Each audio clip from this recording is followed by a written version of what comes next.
voice in motherhood. It's a really deeply meaningful work that I've seen as I've accompanied many clients throughout the years over shorter periods of time up until there have been clients that I have even accompanied as they were only mentioning their wish to become pregnant, and all the way then until early motherhood. And I wrote an article about this work, how I use VMT in motherhood, how I support women in this emotional journey, in this transition, in the beautiful book, Singing the Psyche, Uniting Thoughts and Feeling Through the Voice. And every time I work with women, in this case, with pregnant women, with mothers, I'm amazed by how profound the voice reflects this emotional journey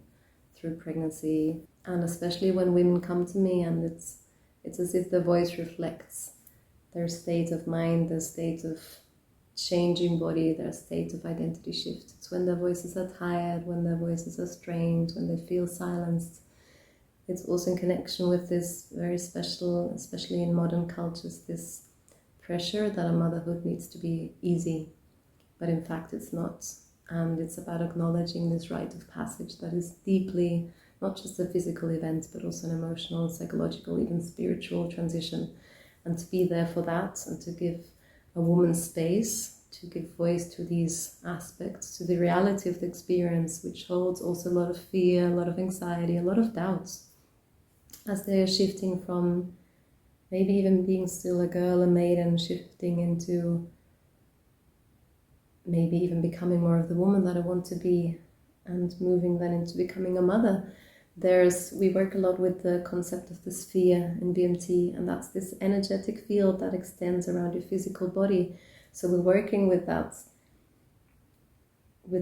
sphere that surrounds a woman's body, but also surrounds her baby inside the womb. And then eventually, as they move into this very symbiotic relationship, this interconnectedness, giving voice to that, and then eventually giving voice to that sense of separation that then happens, which can be quite challenging. And there might be a grieving space that needs to given voice to, as they move from being themselves and having their own identity and their own needs, to actually sharing that and bringing the whole focus onto nurturing the baby. But there also may be a need to give voice to finding themselves in becoming a mother, what that means to them, and what voice does that have. And there are many aspects that can be worked upon, and the main pillars that I work with is the sphere, is the embodied voice movement journey, is the lullaby that we can work with very early, first beginning with more the physiological aspect of actually using vocal toning, using humming to regulate the nervous system response, to soothe the body, and then eventually to deepen that connection already in utero with the child. It is also proven in research that the qualitative aspect of singing and speaking with your child in utero, that can also improve language skills afterwards. And eventually, when we move from just the humming and the vocal toning, not just, but that more simple aspect, we can move into creating a welcoming song for the child. That's a beautiful, beautiful tool that can also bring in an active aspect for the partner, because it's very much obviously the woman that is feeling all those shifts, and then also bringing in the partner in preparation for labor